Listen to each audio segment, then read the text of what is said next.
Guys, thank you so much for having me today. I'm just going to go ahead here and share my screen with you real quick. Right. Let's present.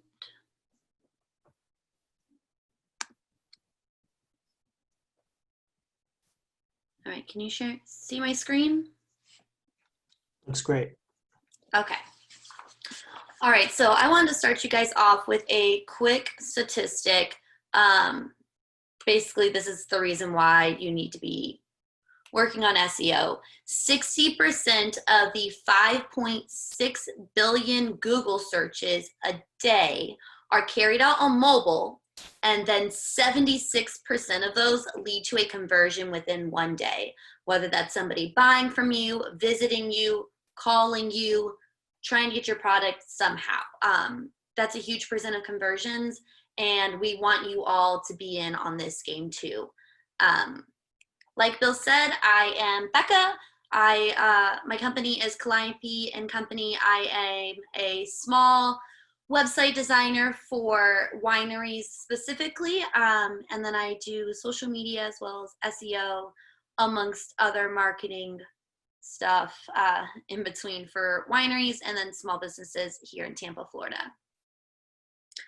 We're going to start with super basics today. What is SEO? The most basic question. A lot of people have heard of this. They know it has something to do with Google. They know it has something to do with search engines.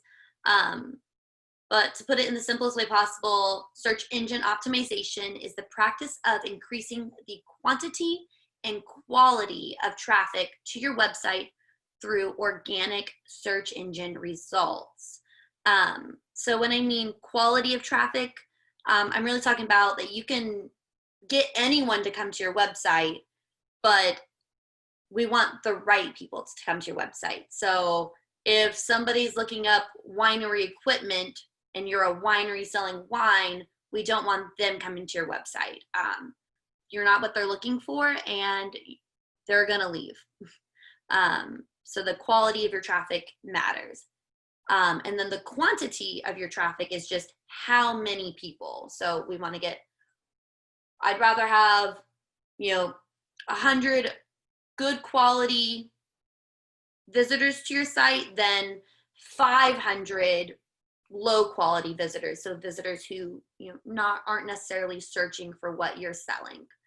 And then organic results, that just means we're doing it in a cost-effective way. We're not paying Google or Bing to put your result higher than others.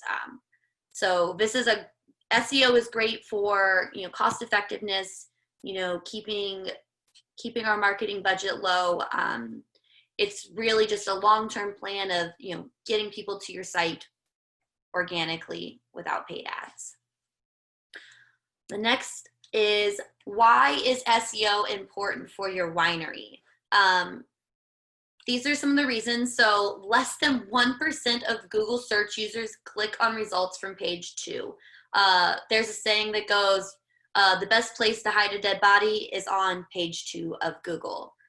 How many times do you click on that page?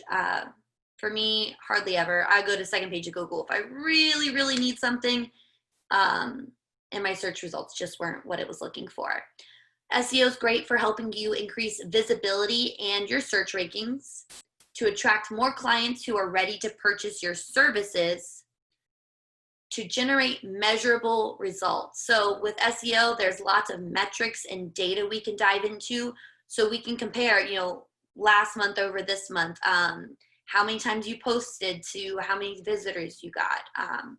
All of that stuff, there's lots of KPIs available for us to track the success of SEO. It's great for long-term growth. It is not a quick fix plan. If you want SEO because you're like, oh, I'm just gonna get hundreds of thousands of visitors to my site and everything's gonna be groovy, that's not the case. It is a long-term strategy that takes patience and time. SEO is great for building consumer trust with your search results. So building consumer trust in the way that people are asking questions of Google and you're answering them with your content. you're giving them value, and you're showing them that you're reputable by providing answers to their questions. And lastly, I kind of mentioned this before, you can increase traffic in a very cost-effective way. Local SEO is what most of you guys will want to be focusing on. So that's people searching for things near them. Restaurant near me, winery near me, wine tasting near me. That's where most of your conversions are going to happen. Like I said before, Google receives 5.6 billion searches per day. That's 228 million per hour, or 63,000 per second.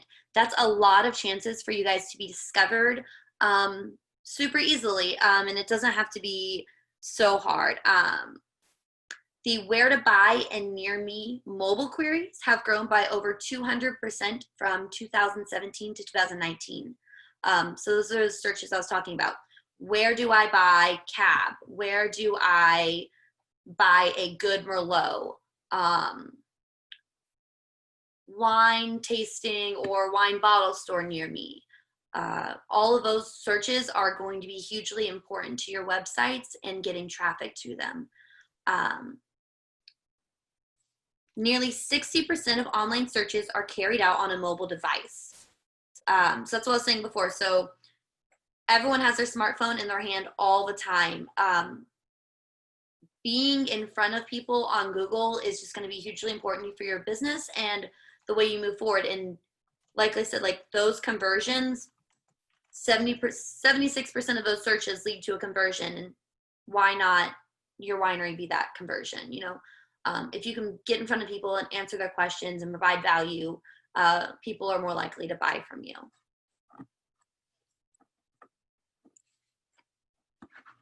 In 2020, Yelp is still in the top 5 search results for 92% of web searches that include a city and business category. So if I said Tampa wine, usually Yelp will come up and then it's going to show me the nearest winery. Or Napa Valley wine, it's going to, Yelp's going to pop up and say, this is the best winery within, 10 miles or whatever it is.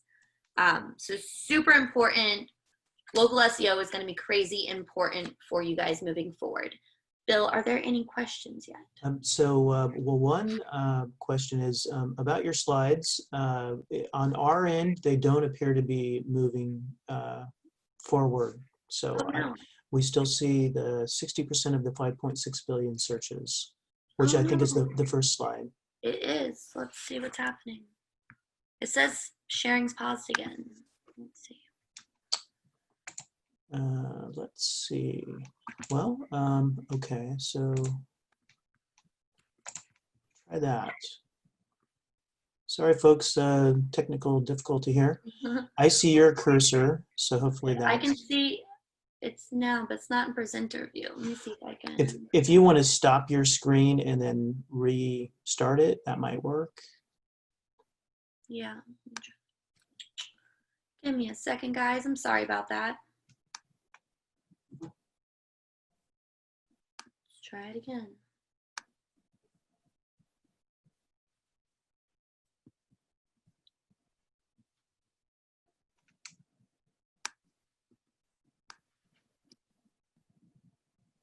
View.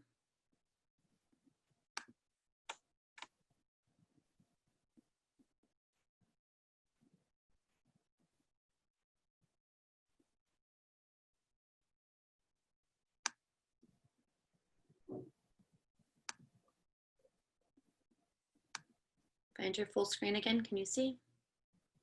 Still see the slides. I moved to the next one. Did it move? No. Can you see it here though? It just moved. Okay, so we'll just keep it non-presenting mode. Okay, all right. All right, guys. Let's get you back. Okay, so these are just the slides. What is SEO? And then I can give Bill a copy of these slides if you guys would like to keep for yourselves. The way you guys can have all the content. A lot of these were the statistics. What is SEO important for wineries? And then the local stats is what we just finished discussing. Next, I'm going to talk about SEO goals. We have a few goals with SEO. It's to reach customers where they are, to improve sales, and to stand out. SEO is very different from other online marketing practices because the customers come to you. You're not the other way around. They're already looking for what you have to offer. We just need to make sure that you are showing up when they go to look for that. We're already searching for the best cabs in California or the best cabs in Wisconsin, for instance. They're already looking for those wines. So instead, we just want to make sure that we're implementing an effective SEO strategy to help these customers find you, to help them come to you, to help them learn about your product, and to contact you for more information. So think about reaching customers where they are. What kind of content is going to bring them towards you. Next, we're going to talk about improving sales. So ranking higher in Google search engine result won't earn you money directly per se, but it will give you the next best thing, which is web traffic and eyes on your pages and your products. A higher ranking in Google, especially that coveted first spot, when you go to Google, that coveted first spot means a much higher likelihood that your customers will click on your website rather than one of your competitors who may be just next door. The more clicks you get, the better chances that one of those clicks will convert into a sale or a visit or a wine tasting or whatever it is you are focusing on. Standing out is the last of our SEO goals. SEO can help your business appear more credible to your clients and customers.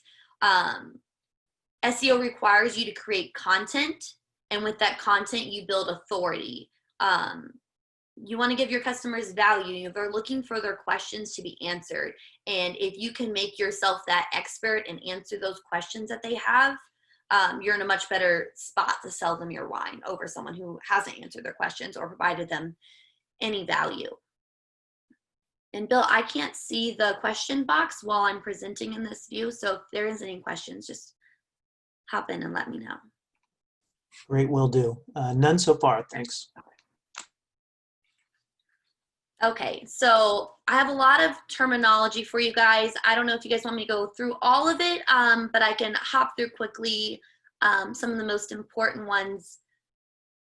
There's quite a few here, but they're all kind of important, especially if you're getting involved with an SEO professional. I would say that these are super important to know just so you don't get taken for. There's a lot of fake SEO professionals out there who probably don't have your best interest at heart. So just to know what they're talking about and be able to converse with these people is going to be a huge asset for you. Some terms to know are black hat. So that's anything that violates Google's guidelines. So we've all heard the Google algorithm and what does it mean? They don't tell you the algorithm explicitly, but they'll say don't do X, Y, and Z. So we don't want to do practices that are terrible or Google says that's not okay, because Google will push your results further down for that. Crawling is the process by which search engines discover your web pages. So think of like a whole bunch of little spiders crawling all over the internet. They gobble up information and tell Google what results to deliver when someone's searching for something. So that's the difference between searching like cab wine and getting actual Cabernet versus cab drivers. Google is smart and they'll present their user with what they think is the best information possible. So by having that best information on your website, you're more likely to come up in Google search results. De-indexed refers to a page or group of pages being removed from Google's index. So the spiders have crawled them, but maybe the content's really old. Google doesn't think it's relevant anymore, so they will remove it from their servers, and you will lower your results, your ranking. Featured snippets are organic answer boxes that appear at the top of Google or Bing's searches. So for instance, if you looked up how to make wine, and there was an article that discussed it, and Google loves that article and they think it's a great article, they'll put it at the very top of the box. I can actually show you guys. Maybe. Nope, it won't let me share my screen. Okay, but it'll show at the top of the box and basically say, you know, it'll have your question and then the answer right below it. How do you make wine? And then it'll show that portion of the article without the user ever having to click away from Google. However, if that's your article at the top, people are much more likely to click in because you've answered their question. Image carousels, that's when you go to Google and you'll see like 3 little boxes that you can swipe through. You'll usually see these ones on mobile more often. Indexing, the opposite of de-indexing. So indexing is just when the crawlers for Google, they consume all your content and they logically put it in there. So they bookmark it for future use. So Google can pull up your searches when it needs to. Intent, okay, so this is a very important word. Intent is what a user meant when they typed in something into the search bar. So if I typed in cab in the search bar and my intent was the wine and not a cab service, that's different.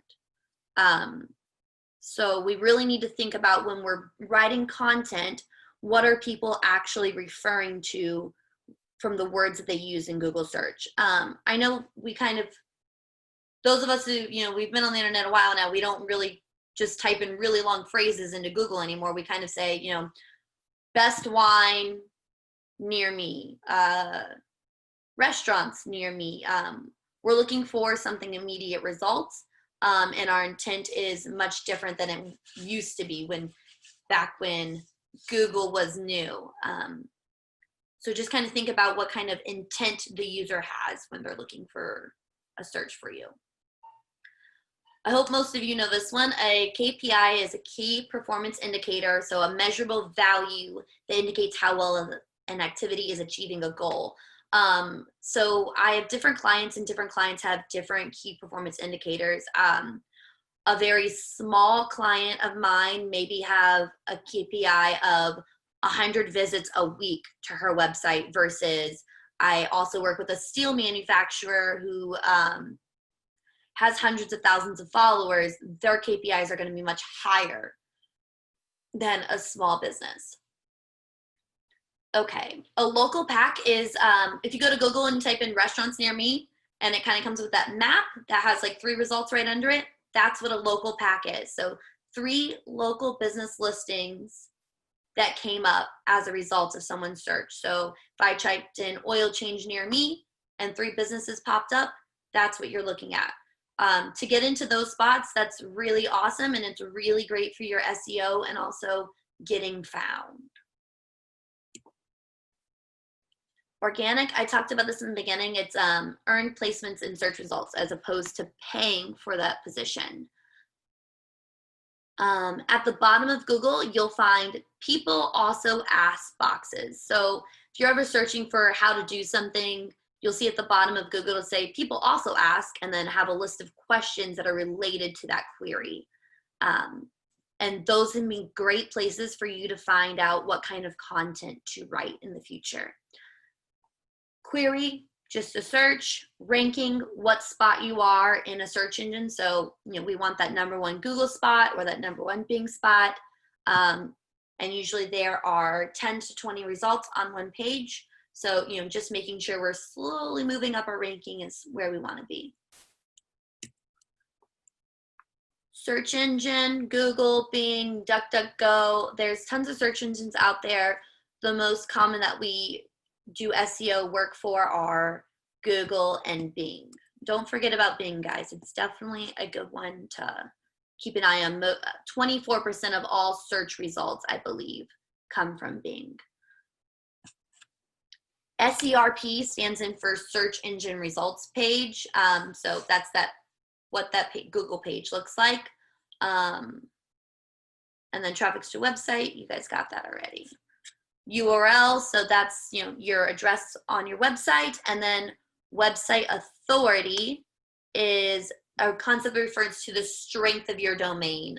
Sometimes it's called domain authority. It measures relevance for a specific subject area or industry. So basically, it's Google's ranking for how authoritative or how much of an expert your website is on a subject.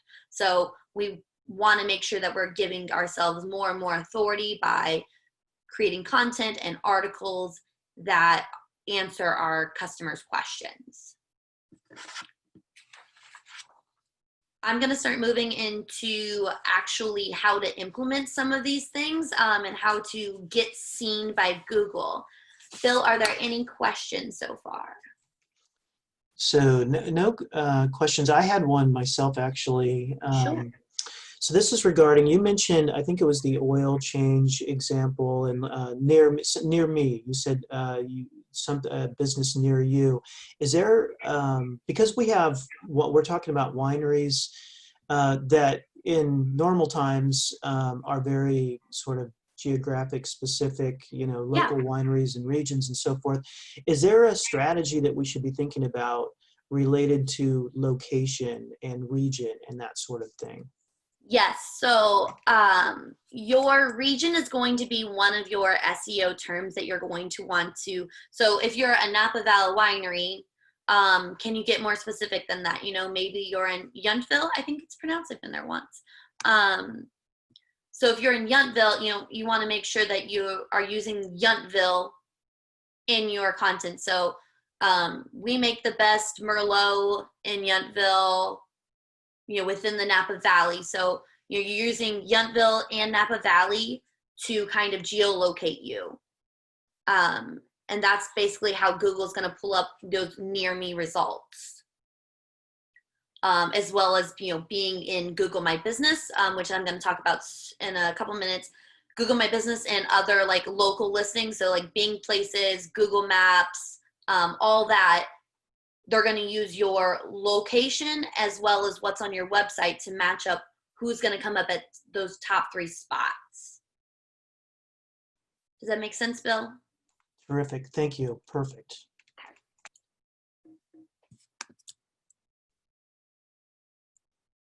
All right, so we're going to go over getting seen, which I think this is going to be the biggest help for you guys, especially if you haven't done much SEO before. These are going to be like some very basics just to get you guys started. And then I'll give you some best practices to go along with them. So do you guys know what Google Search Console is?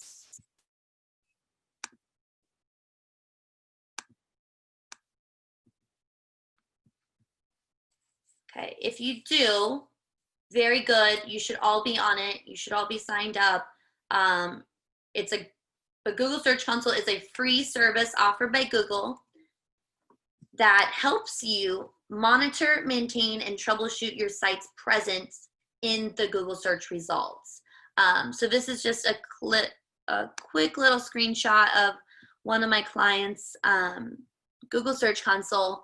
So you're going to see how many total web search clicks are here. But Google Search Console gives you tons of different pieces of data that you can use to help build out your SEO strategy. You can see what people are searching and how they found you.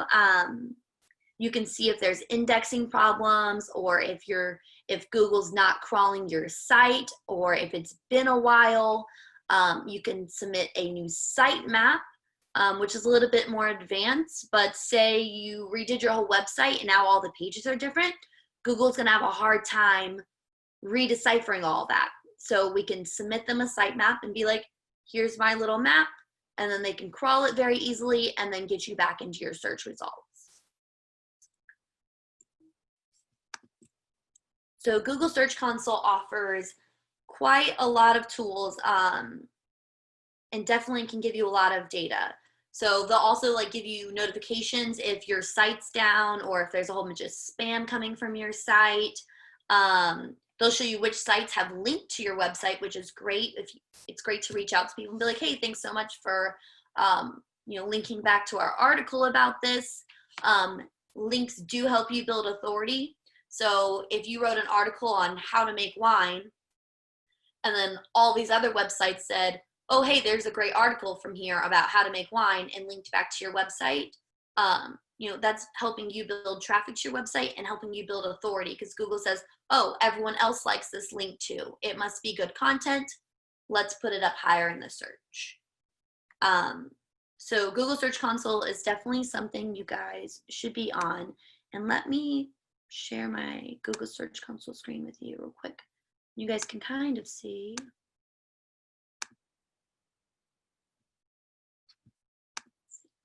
Okay, so here is Google Search Console. This is for a steel targets manufacturer, but you can see their performance, how many impressions, total clicks to their site, and their click-through rate, and their average position. So this is their average position in Google search. So they're the 25th.8. So they're almost halfway through page 3. And we are working on a huge strategy right now they just got started with SEO, so hopefully we'll see them go up. Here we can see the queries, what queries brought people to their site. So you'll see how many impressions, so how many people saw their link versus how many people clicked their link. And this is a great way for you guys to find content and what to write about for your own websites. Getting signed up for Google Search Console is super easy. I can send you guys all the links if you're not on it already, but basically you'll sign up via your Google email or your Gmail account, and then you'll add and verify your ownership of the site. So it'll look something like this. You'll want to do a domain property type, because that'll make sure if it's HTTPS versus HTTP, everything will get indexed and be crawlable by Google. This does require DNS verification. That's a little bit advanced, but as long as you have access to whoever you registered your domain with, usually it's like GoDaddy or Alphabet or one of those, domain.com. As long as you have access to one of those, you'll be able to verify this pretty quickly. And then usually it takes about 24 to 48 hours for data to be available in the Search Console. So Becca, I've got a question. Yeah, absolutely. This is a good time to yeah. Pause for a second and answer questions. And folks, if people in the audience have questions, just please chat them, and we'll make sure that Becca answers them before the end of the presentation. But I think you just touched on a really big clue in terms of content. You just mentioned the search terms that people use to find your website, and so that tells you what they were expecting to find when they found you. And so and it sounds like it's a good strategy to create some content based on what you know about their expectations. So I was wondering if you could expand on that. Yeah, absolutely. So the great thing about seeing exactly what search terms brought someone to your website, you can kind of see what their intent was, like what they were looking for. And also when you see the impressions versus clicks, you can kind of see if there was a discrepancy, maybe they didn't find what they were looking for. You weren't the answer. So how can you solve that and be the answer next time? This one, we have 546 impressions, but only 8 actual clicks. So they obviously didn't find what they were looking for. We can write content around that. So if, for instance, this was, people were looking up best temperature to drink red wine, and they clicked on your page, but then kind of bounced off, we can say, okay, they didn't find their answer. Let's write some content about that.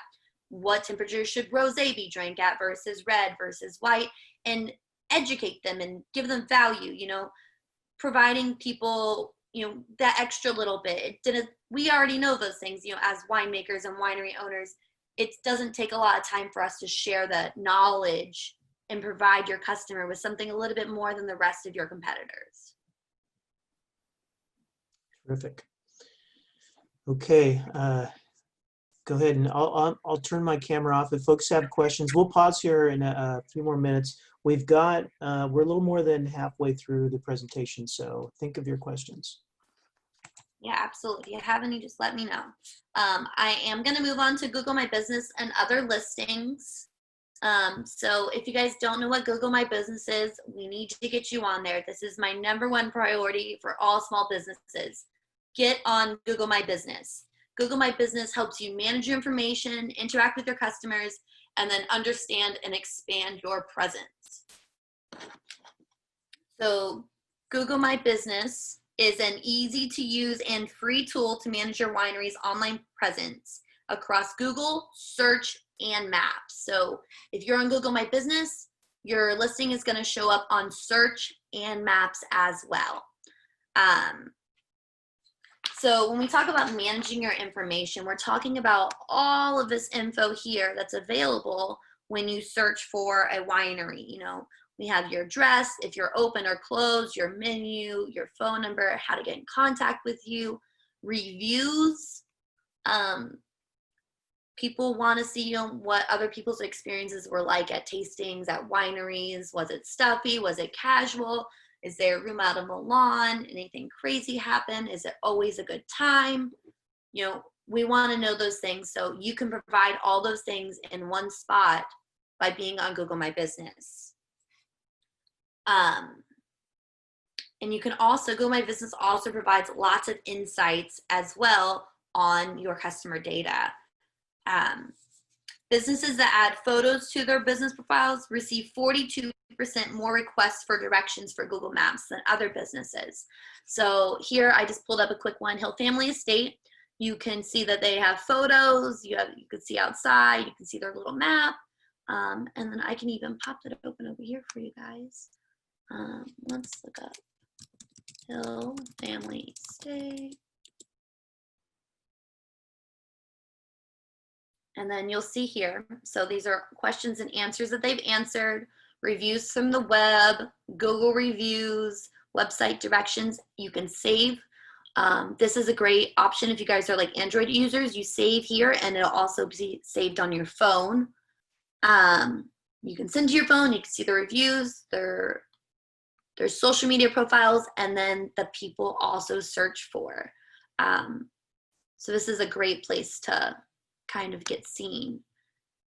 And for this one, Hill Family Estate, they do not have their full listing filled out because we can't see their description. So if I was Hill Family Estate, I'd say, you know, we need to go out and make sure that this thing is completely filled out to the best of our abilities so we can provide as much info as possible in the actual Google search result. It's very easy to set up your Google My Business listing. You just need to go there, sign up, and then you just have to verify that you own it. And they can either do a quick verification if you have an email address that ends in your domain. So if your domain is hillfamilyestate.com and your email address is Becca@hillfamilyestate, usually they'll verify you right away. If not, they send you a postcard with like one of those little Google codes on it that you would just enter in when you receive it. I'm going to show you guys the inside of what one of these profiles look like. So let's go to, so this is one of my clients. I don't really do his Google for him, but I can show you where we would update all of that, and where I want you guys to make sure is everything is filled out. So you have your name here, what category you are. So if you're a winery and then also a tasting room, I'd expect you to have your category and subcategory here. Your address, if you have a service area, your hours. Google also allows you to put in your hours for special holidays. So if you're closed on Thanksgiving or if you're closed due to COVID, they do allow you to put in those special hours for a short amount of times. That way you don't have to worry about updating these every single time you're closed for a holiday. Phone numbers, website, appointment links. If you guys use any kind of scheduler to book tastings, this would be a great spot for it. Products, add in your wine bottles here, types of wine you have available. like I said, you want everything in this profile completely filled out. Everything you need to have filled out, make sure all of your descriptions are accurate. And then here is where you can click to view on the search or view on maps, and it'll just show you what it looks like on each one. The insights of this are really where you're gonna find a lot of fun data. So basically it's gonna show you how customers search for your business. Are they looking for you directly? Or are they discovering you? Or is it through branded content? Again, here's just like the Search Console, you're gonna get your queries of how people are finding you. It's not as much data as Search Console, so I highly recommend you guys sign up for Search Console as well. And then here you can see where customers are viewing your business on Google. So whether on search versus on maps. This is a fun dip. But basically you can see that we have more listings on search results, or more listings on map results than on search. Customer actions. This is great if you are trying to figure out, where people are finding you. So they called, they requested directions, they messaged, they visited your site. And I believe this goes back, this one only goes back to a quarter. So I recommend keep every month just going in and noting down in a spreadsheet, what these numbers look like for you. And you can also see direction requests per zip code. So maybe, a whole bunch of people are coming from 33611 and you didn't know it before. Now you can learn a little bit more about that area and give them content that's specifically related to them, or reach out to them with a special or a deal or some kind of promotion. You can also see phone calls, popular times, like when everyone is most visiting your place, all kinds of fun stuff in here. But the biggest thing about keeping your Google My Business listing optimized is keeping your info up to date, hours, listing, products, all that stuff. Just making sure everything is up to date all the time. Next best thing about Google My Business is they basically have a little social media side to it. So you can post updates here, whether it's a text update, a photo update, a promotion, an event, whatever is going on, you can post it here. And it's basically Google's way of being on Facebook. I have a question from Megan. Sure. Regarding the category section of My Business. Google doesn't seem to recognize tasting room as a category. Is that true, or are we missing something? I've had tasting room before. I know Google's been kind of they're kind of finicky when it comes to the categories, but I would definitely say just try to get as close as possible to what you do or what your main service is. So if your bread and butter is like a wedding venue, even though you're a winery, so I would do winery, wedding venue, whatever those bread and butter categories are going to be for you guys, make sure that's what you're putting up there and just get as close as possible. Thank you. Absolutely. So like I said, just make sure that you're updating every section of your profile. Go through all of those little tabs on the side and make sure everything is filled out. Be meticulous with your contact information. Make sure there's an email address where people can contact you. If you're ADA friendly or whatever that may be, make sure you mark off those attributes. If you have bathrooms, mark it off. You accept cash, card, check, mark it all off. Just make sure it's all as filled out as possible. And then whenever any of that information gets updated, make sure you go in and update it there as well. Some great best practices are to publish Google posts and add new photos every week. There's huge stats showing that, the people who posted in Google receive way more traffic to their website and gets shown in search results much more often because, Google's playing favorites. Let's not kid. Google plays favorites. Make sure that you're on Google's best side. So people ask questions, make sure you're answering them, respond to all reviews. There's a lot of people don't like to respond to negative reviews. I don't think that should be the case. Yes, some people can be quite crazy in Google reviews. I've had to respond to all kinds of crazy things over the years, but making sure you respond and respond in a timely manner is going to be your best line of defense against any naysayers or just people who have it out for you. You know, be super nice, be super respectful. It's okay to own up if you did something wrong and something didn't go quite right. Most people are just looking to vent and that someone hears them. So if we say, hey, I understand you didn't have a great experience with us. We're so sorry to hear that. You know, these are the steps we're going to take to move forward. Easy peasy, do what you can, respond to all reviews, always. You know, add all your product services. There's a way you can set up your messaging. So if you have like a PR person, or if you're the person that sets up the tastings and things like that, you can link your phone to Google My Business and they will forward you any messages you receive into your account. Just all in all, just make sure you're keeping your business profile updated for the long term.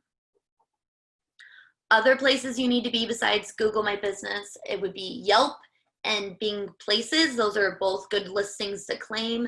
And just the way you guys can control the content, you can control your hours. Bing Places can be integrated with Google My Business. So that's one step that you can cut out as long as you have both. Oh, excuse me, sorry guys. So I would definitely get on those two because like we said, Yelp, they come up in like the first top of searches when people are looking for those near me search results. So if you're on Yelp and Google, you're most likely gonna get shown up there. Increase your chances. All right, is there any questions before I move on to implementation?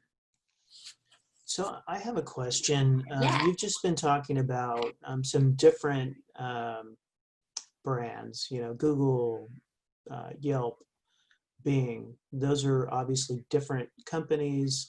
Is there any advantage to having your profile complete with all of them in terms of, you know, like Google sees that you're on Bing and thinks that you're more you know, verified and real? Is there any advantage to that? Yes. So by being on both, so Google doesn't just take Google's own, like, you know, Google's own places and say, okay, you're on Google, we approve of you. They say, okay, you're also on Facebook and you have the same information from there. You're on Instagram, you have the same information there. You're on LinkedIn, you have the same information there. They can build it. You're building authority with them. You're saying, hey, I am the expert in these topics. Because the more they find and associate you with those, you're just building your credibility with Google, which is going to help you rise in the rankings. And you know, we want to get you slowly up to that #1 spot. I mean, it might not be 100% possible, you know, within very competitive markets, but we can definitely rank you for certain keywords that are going to drive traffic to your website. Great, thank you. One more question from Greg. How do you feel about paid Yelp ads? I hate Yelp. I don't pay for anything on them. I've don't like their customer service, and I've had very bad experiences with Yelp as far as anything paid goes. But I would say absolutely take heed of their free version and just make sure you keep it updated. I think keeping it updated is the biggest. Okay. So one final question related to all of this. Earlier you were talking about reviews and to respond to all reviews. Is the review process mandatory? I mean, do you even have to subject yourself to reviews? Can you be a business that is just not taking reviews? Whether you take reviews or not, people are still going to write about you. So you might as well be in control of the narrative. Google, you cannot get rid of Google reviews. I think Facebook, you can turn off reviews or remove the tab. I advise against it because if you are doing what you're supposed to be doing, yeah, there are crazy people, but most people can see through that. We've all read crazy reviews and we're like, okay, that person's just, you know, had it, you know, over it. Throughout like my 10 years doing this, like responding to reviews is like one of those things that a lot of people don't want to do it because they don't want to admit that they did something wrong. When really a customer is usually just asking, you know, hey, do you hear me? Do you see me? Do you see that this went wrong? You know, and acknowledging that and just kind of owning up to our mistakes. And if you can't do that, then, you know, there's probably some other problems in your business, but just really just taking people's, you know, people want to be heard, make them feel heard, be nice to them. You don't have to give anything away for free. You can just apologize. And then other people who are reading those reviews will see how you interacted with that. You didn't just ignore it. You said, hey, I did something wrong. I'm sorry. We're working to be better. You know, it's as simple as that. And it's so easy to take 5 seconds to say, hey, thank you so much for chiming in. We are sorry you had a bad time. You know, we're going to work on that in the future. Or and same thing goes for positive reviews. Thank you so much for taking the time to leave us a great review. It, you know, it helps us so much longer in the, you know, in the long run. We appreciate your loyalty. Great, thank you. Okay, so another question from Megan. Is it good to respond when someone just leaves star reviews and no words? Like someone just leaves a 4 or 5 stars. Is it good to respond? Yes. I respond to every single review that comes into Google My Business, just because other people are gonna see those. People who are reading reviews about your tasting room or about your wedding venue or whatever, they're reading those. You know, people want to see what they're getting into before they arrive. And so if they see that you're the type of people who are going to take, you know, the extra 5 seconds to respond when someone had nothing to say, you know, I think it adds value. Great, thank you. Absolutely. It's all about like that human interaction. You know, we're humans behind the screen. You know, we do all these things and you see all these things, but you know, making sure that your clients and your customers see you as another human being who's providing a service, that's, you know, that's where we can, you know, make those real exchanges. Thank you. Absolutely. Okay. I'm going to go into keyword research. So this is about finding those keywords that are going to help you create content to bring people to your website. So keyword research is a practice search engine optimization professionals, and you, can use to find and research search terms that enter into search engines when looking for products, services, or general information. So we want to just, you know, make sure that people are finding what they're looking for, like we talked about before, that intent. So keywords don't have to be single keywords. They can be phrases like, who makes the best wine in Napa? Or where to find wine corks in bulk. Like, you know, all those long form words, those are all going to be important phrases that people search for. You're going to want to be able to write them down somewhere and just have a list of your words for yourself. So where to find keywords? Customer FAQs are one of the best places to use to build a keyword research list. So if customers are always asking you, when is harvest? When is the next bottle going to be released? Write about it. Write down all those questions. Have a list of things that you can write about. Anytime someone asks you something new, be like, okay, let's put that down in the list. Like we've talked about before, Google Search Console, so you'll be able to see all of those words and phrases that people use to get to your website or didn't get to your website if they just used you had impression but not a click. SEMrush is another great tool that you guys can look into. And then Google Ads. So in order to get on Google Ads, you have to sign up. It doesn't mean you have to spend any money, but as part of the Google Ads, they have a keyword planner, which you can use to kind of pull up and see what people are searching about surrounding that term. So we can click Cabernet and get results. And it's going to show you a whole bunch of words and phrases related to it. So we got Josh Cabernet, Best Cabernet, Camus Cabernet. And this is just going to help you build out that list of what you're looking for. So I would always start with something broad and then drill in. And then what we do with those keywords is content planning. So this is where I spend the bulk of my time each month for marketing. What am I going to talk about this month? So I usually come up with a broad topic and then kind of drill in based on that. So the reason why we do content planning is because content is still king. Without content, no one's coming to your website. There's no reason to. There's no content. Google can't find you. You're not going to be seen in search results. It's a whole mess. Building a website just to build a website is outdated, and we can do better. We can provide our customers more value. We already know a lot of these things and we can answer their questions. So let's do that. So always, when in doubt, write for your customers and not for Google. Don't just write content just because you think Google wants content. Focus on that quality over quantity content, providing real answers to real questions for real people. A lot of times I see you guys have like your menus, your wine lists on their site as a PDF. I highly suggest that you guys instead write those out on the website instead of just having an image or a graphic or a file download, because you're not getting any value from those because Google can't read them. So I plan out my content by choosing a broad topic and then I just drill in. So for example, if I was going to be planning out one of your guys' content for the month, I would say, for example, let's say we're going to talk about making wine in August. We could do everything from like, what is needed to make wine? When is harvest? How do I know grapes are ready? Who makes wine at the vineyard? You could talk about your winemaker.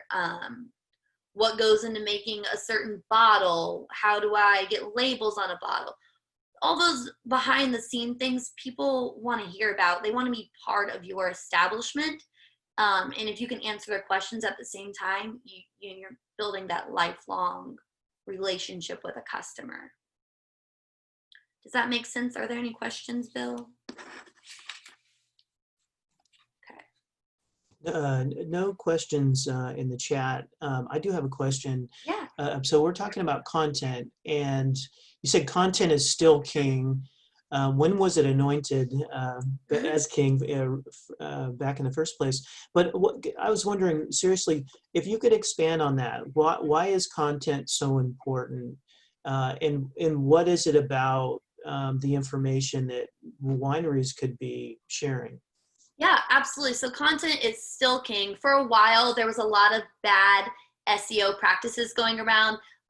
You probably got like a whole bunch of those spam emails, like, we can do your SEO real quick and you get all these links and thousands of visitors are gonna come to your site. Mostly people were taking your link and dropping it in other websites to act as if though they were building authority, but then when they got to your website, there was still no value. So having that value there, having that content that provides your customers with something other than, okay, here's a link back to my product, I'm just going to sell you something again.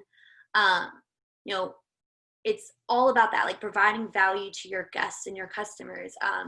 I can drop your website link all over 1,000 different comments and web pages and blog posts, but if you're not providing content when they get back to your page, people are less likely going to stay there. And so how are you going to make people stay there? Content that's valuable and relevant. Value and relevant to them. So making sure you're answering their questions, telling them about the things you guys do, like behind the scenes, like what goes into making this one bottle. All of those kinds of things that you're writing for people. I think that's like the biggest thing you guys have to like remember is like your customer is a customer, but they're a person. They're a person first. They have a question, and if you can answer it, then you're providing that value for them, and they're going to be much more likely to stick around for the long run.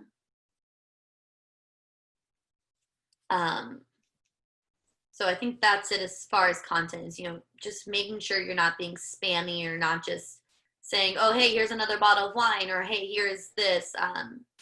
You can say, hey, I'm providing you value. I can teach you something. And it doesn't cost that much for you to teach them anything.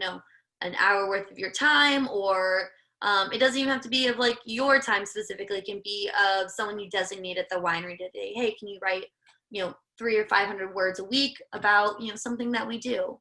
Or even video content is great and valuable because you can take all the captions from the video and make that into content. There's tons of things you can do with content, but ultimately is still king. You need to provide value for your users. Perfect. Thank you. Absolutely. The last thing I'm going to talk about today is SEO and social media.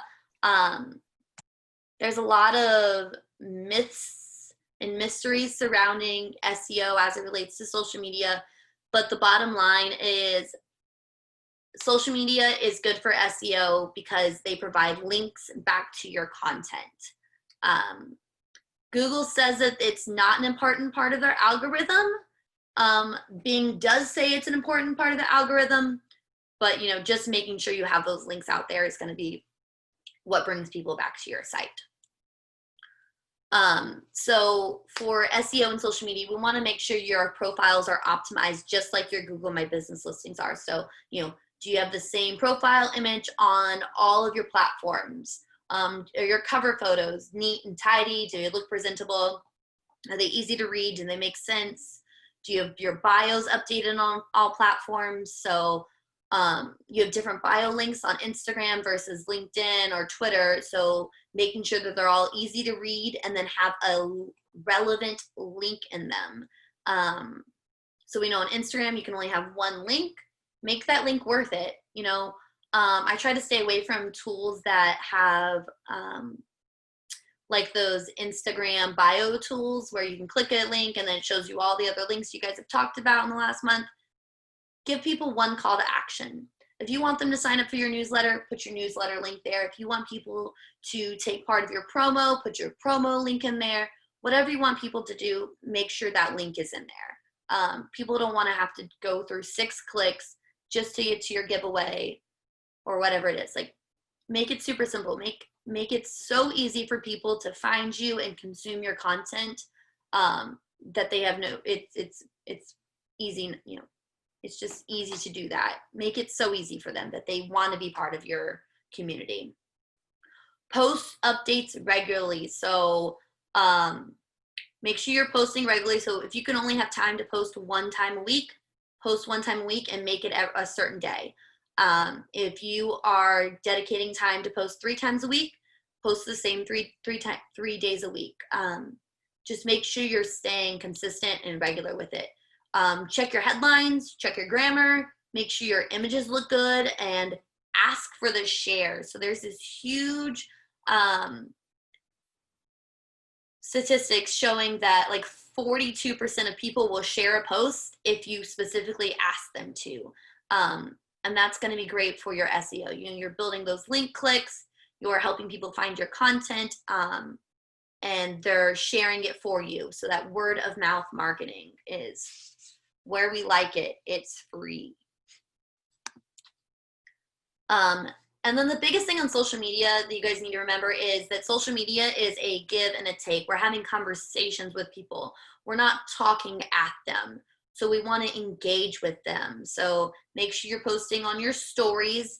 I highly advise that if you're a winery that somebody is like the face of it, whether that's your PR person, a winemaker, intern, or whoever, just have someone's face on there. People like to get familiar with people's faces. If they can see you, they're going to like you. Familiarity increases likeness. So make sure they're seeing you guys and what you do, and making sure that they know you're human. You're not just graphics on a Instagram feed. Commenting on your ideal user's content, your ideal customer's content. Do you have questions? Nope. Just we're about a minute out, so I just wanted to. Sorry, I'm almost done. This is my last slide. No problem. So make sure you're commenting on your ideal customer's content. So you guys should know exactly who your customers are. If you have people who are visiting you from a certain area and they like shopping and horse riding, then go seek them out and comment on their content. Talk to them, reply to all their comments, all their messages, all the reviews, have chats with them in the DMs. you're human, they're human. Talk about, you guys find something similar. You just made a cab out and they said, I love this cab. Say thanks so much and bring it to the DMs. Talk with them, chat with them, be their friend, because ultimately you're both human and they're going to be a lifelong customer if they like you. Share their content, and then just staying human, guys. Like, just be real with people. Like, all the algorithms and stuff are one thing, but at the end of the day, your customers are humans and you're humans, and we're all just like trying to find common ground, trying to do what works for us. The last stat I'm going to leave you with, I think I might have said this earlier because it's my favorite quote. The best place to hide a dead body is page 2 of Google. So work on your SEO, guys. Terrific. Well, thank you, Becca. Really appreciate your time today. So informative. And thanks to all the people that came today, all of our attendees for the regular series, craftwine.org, where we share this great information for wineries to be able to promote their products and sell more wine. So watch for this presentation to be posted on our website, craftwine.org or smallmatters.net, the media site published by craftwine.org. And again, so how can people contact you, Becca? Can we share your contact information? Yeah, absolutely. Share my contact information.